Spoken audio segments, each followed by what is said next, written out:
Swarthy, robust of build. Oh, you've never seen him. He has a big beard. Oh, evidently you have never seen him. Never so far as I know. And yet you have done with him. Oh, for a moment it must have been without you knowing who he was. Ah, but let us step aside. I see a servant coming this way. He brings with him a brazier and some myrtle branches. No doubt it is to offer up a sacrifice and pray for some happy and graceful inspiration for Ancon. Silence! No. People, keep your mouths sedately shut. The chorus of the muses is moulding songs at my master's harp. Let the winds hold their breath in the silent ether. Ether. Ether. Let the azure waves cease murmuring on the shore. Keep quiet. Shh. What are you saying there? Take rest, ye winged races, and you savage inhabitants of the woods, cease your erotic wanderings. Erratic wanderings. For Agathon, our master, the sweet-voiced poet is going to Be buggered? whose voice is that? 'Tis the silent ether. Is going to construct the framework of a drama. He is rounding out fresh poetical terms. He is hammering out sentences and metaphors. He is polishing them in the lathe. He builds up his subject like soft wax. First, he models it and then he casts it in bronze. And sways his buttocks amorously. Oh, who is this rustic who approaches this sacred enclosure? Oh, take care of yourself and of your sweet-voiced poet. I'm an instrument here, both well-rounded and well-polished, which will pierce your enclosure and penetrate your bottom.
torch in hand.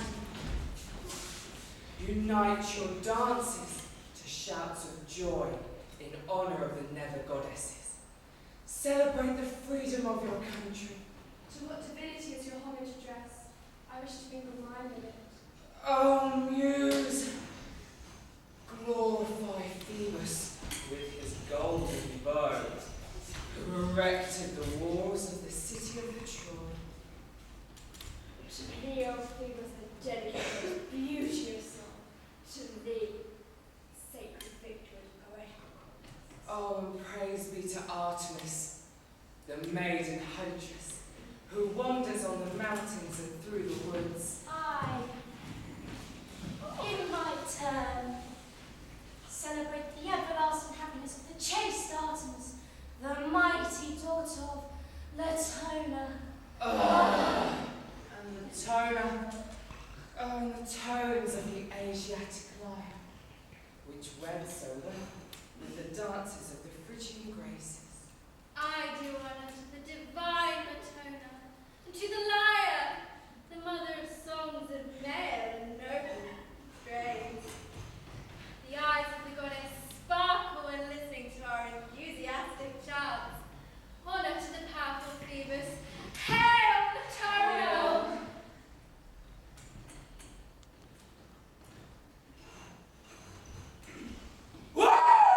Ye venerable goddesses, what lovely song. They surpass the most lascivious kisses in sweetness. I feel a thrill of delight pass on my rectum as I listen to them. But, you young man, answer my questions, which I am borrowing from Aeschylus' Lycurgia. Whence comes this effeminate? What is his country, his dress? What contradictions his life shows? A lyre and a helmet, a wrestling school oil flask and a girdle. But what can be more contradictory? What relation has the mirror to the sword? But, do you pretend to be a man? Well, then where is any sign of your man? Your penis breath.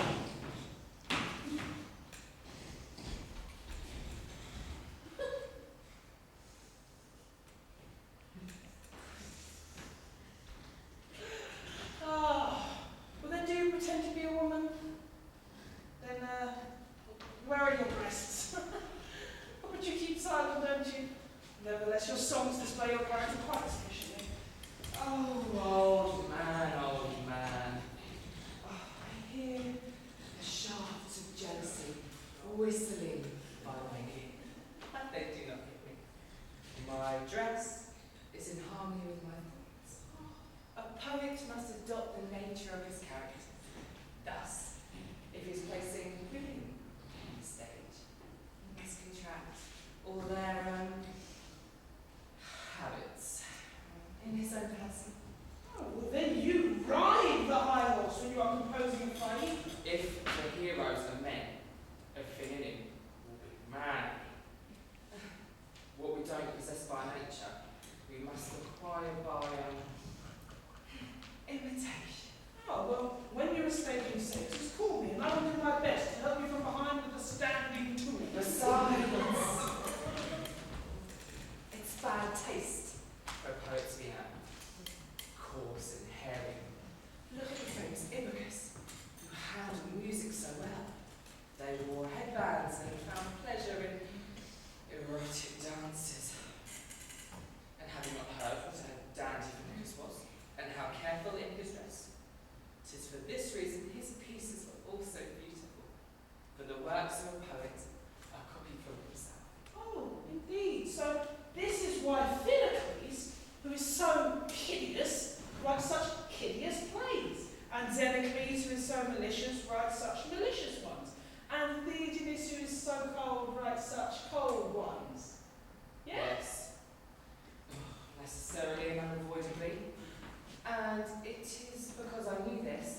good looking. Charming and clean shaven. You are fair, delicate, and you have a woman's voice. Well, Euripides. Well, Have you not said yourself in one of your own pieces? You love to see the light. And don't you believe your father loves it too? yes. Then never you think I'm going to expose myself in your stead. 'Twould be madness. 'Tis for you to submit to the fate that overtakes you. One must not try to trick misfortune, but resign oneself to it with good grace. Oh, and this is why you, with good grace, offer your posterior to men, and not in words, but in actual fact. But what prevents you from going? I should run more risk than you. Why? Why? It should look as if I were wanting to trespass on secret nightly pleasures of the women, and to ravish their Aphrodite. Oh, wanting to ravish indeed. More like wanting to be ravished. In the rear below. Oh, fancy. But a fine excuse, truly fine, yeah. Well, then you agree. Don't count on it. Oh, how unfortunate I am! I'm undone! Euripides, Euripides, Euripides, Euripides, Euripides.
you like a loose fit. Try them on. And now that you have everything you need, will you be taken inside? Inside. Oh, you cracked me up. You might go. No, I'm just putting...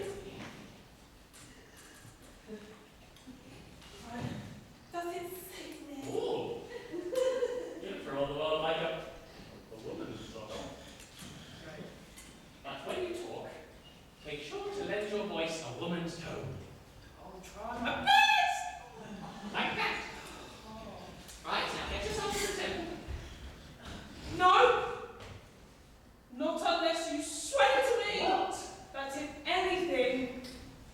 anything untoward happened to me, you will leave nothing undone to save me. Very well. I swear it by the ether, the dwelling place of the king of the gods. Why not rather swear it by the disciples of Hippocrates? Oh, very well done. I swear it by all the gods, both great and small. Okay, and remember these. 'Tis the earth of the heart that concerns me. For the word of tongues concern me but little. Get yourself to the temple. Come. I see the signal for the meeting has just been displayed on the outside of the temple. Right along. Oh. Good luck.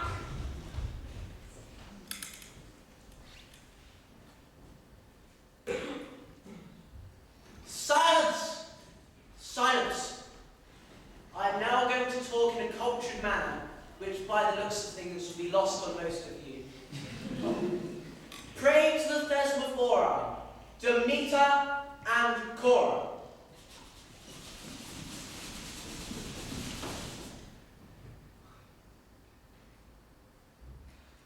Pray to Plutus, Calagenia, Chirotrophos the earth, Hermes and the Grievances, that all may happen here.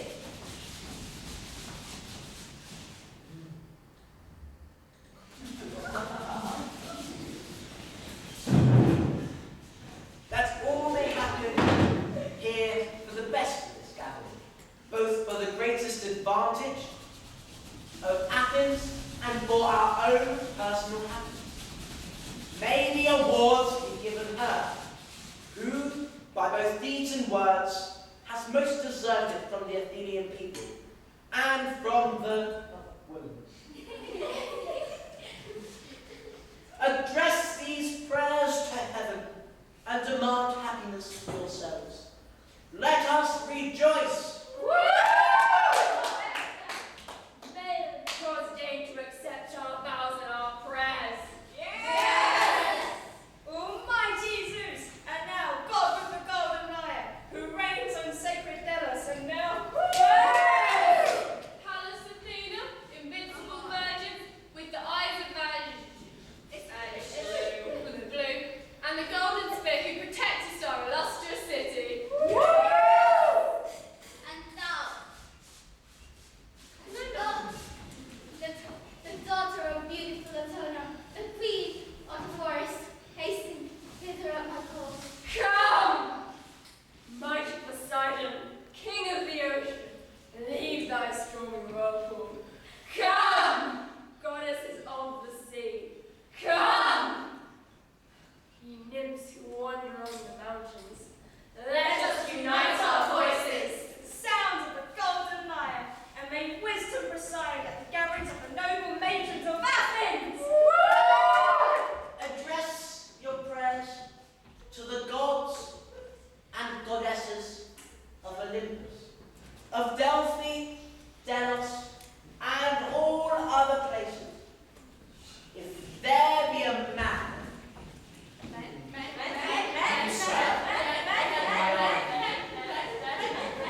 If there be a man who is plotting against the women, or who, to injure them, is proposing peace to Euripides,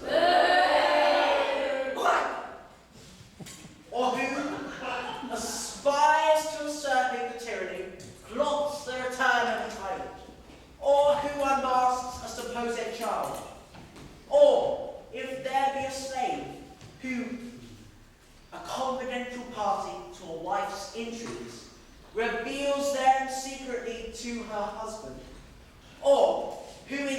mighty with a message does not deliver the same faithfully. If there be a lover who fulfills...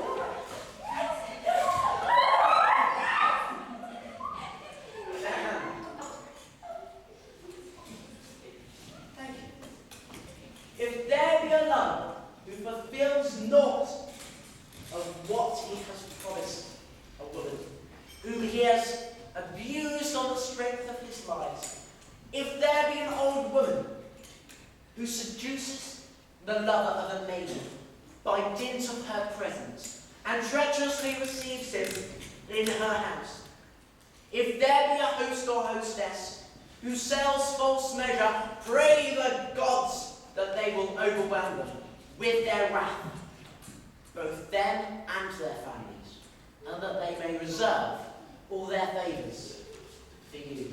Yes. Let us ask the fulfillment of these wishes. Wishes! Both for the city and for the people. For the people! And may the wisest of us cause her opinion to be accepted. Accepted! But whoa! Whoa!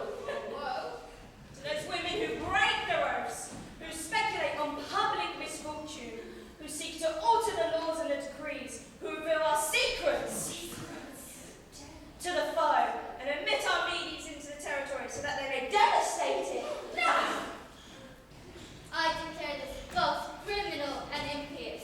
Impious! O Almighty Zeus, pray to us, protect us, as we are women.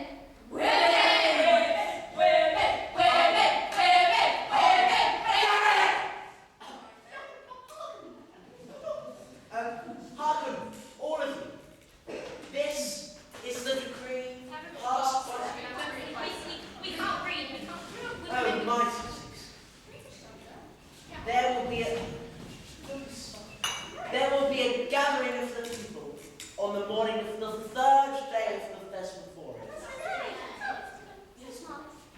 which is a day of rest for us. The principal business there shall be the punishment, that is, to inflict upon Euripides for the insults with which he has loaded us. Now, you ask to speak.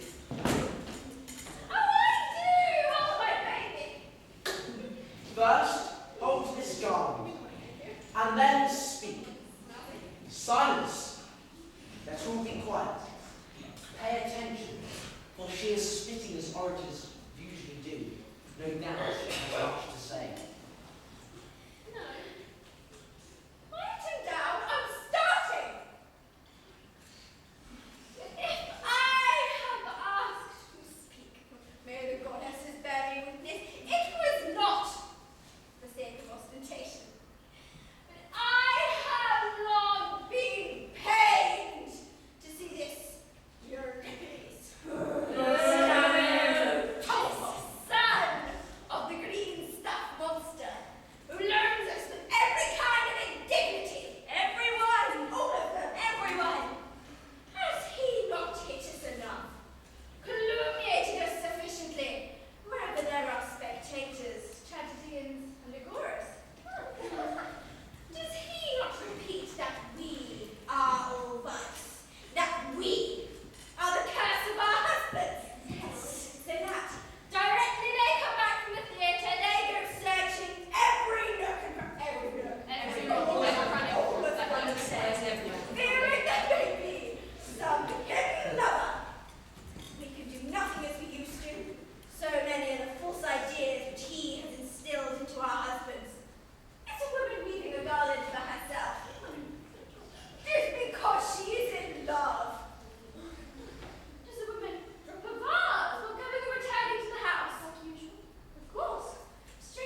myself and not other women, even though I am also a woman.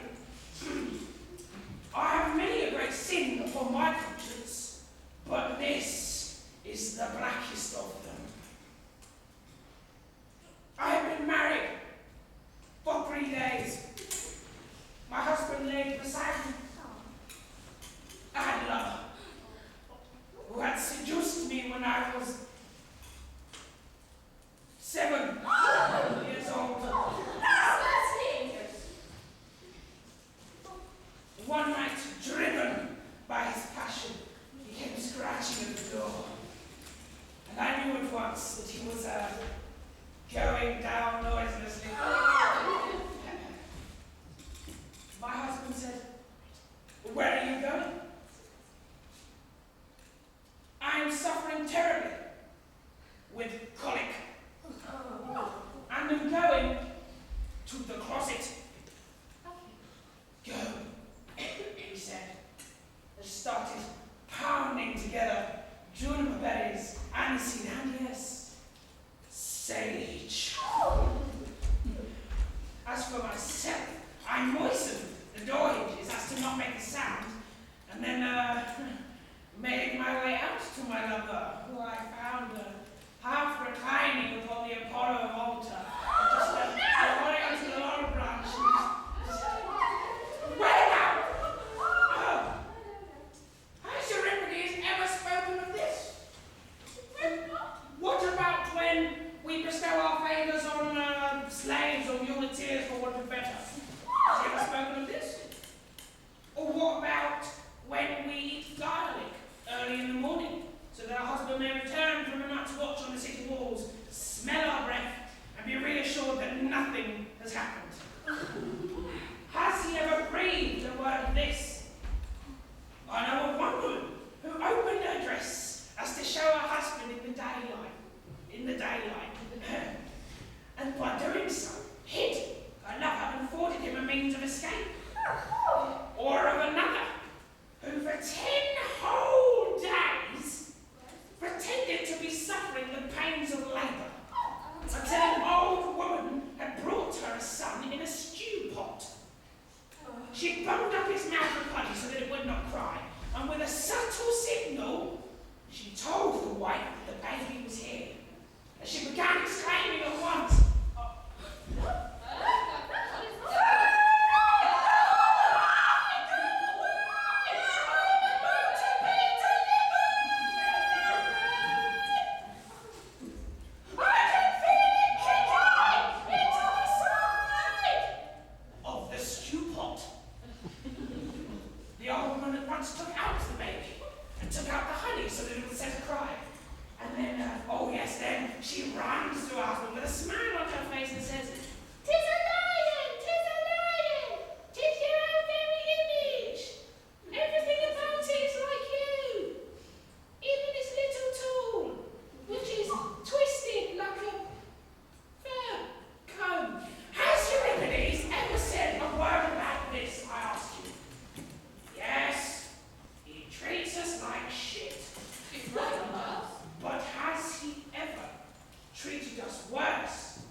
relatives. Oh!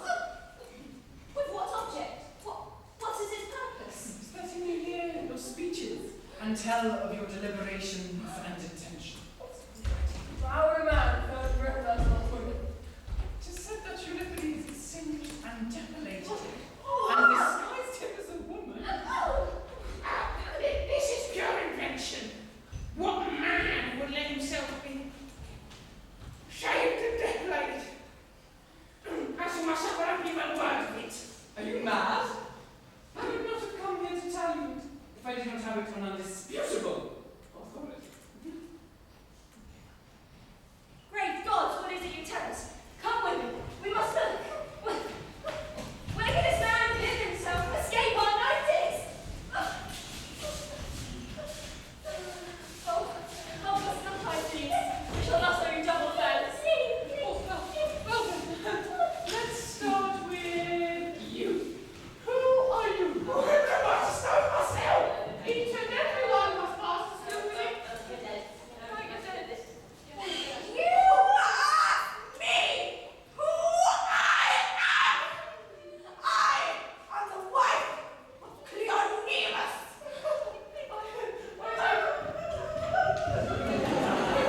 You know this woman? Yes, pass on to the rest. Is that right? And she who carries the child. You! Where are you off to? Come on. Oh! I'm here to relieve myself. This shameless thing. Well, be quickly about your business and I shall wait here for you.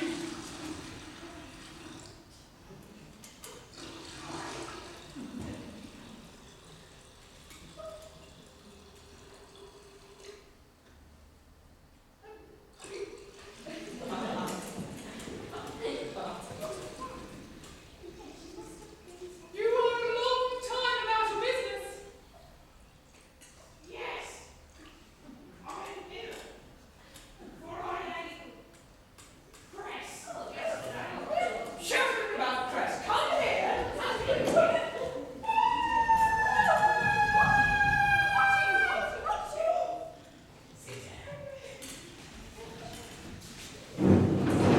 You must not pull a sick woman about like that. Well, let's see. Tell me, who is your husband? Tis a certain individual down at the Goddess Then give his name. Tis a certain individual, son of a certain individual. Oh, you are blithering. Oh, let's see. Have you ever been here before? Oh, why certainly every year. Then who is your tent companion? Tis oh my God. You don't answer. Withdraw, all of you. I shall examine this woman thoroughly about last year's mysteries. But move away, Pisces, for no man may hear what is going to be said. Now you, answer my questions. What was done first? Why, first we drank, And then, then we drank to our heads. you will have heard that from someone. And then, Oh, and then Zenaniah relieved herself in a cup, for there was no other vessel. oh, you trifle, here, Pisces, here. This is the man of whom you spoke. What is to be done?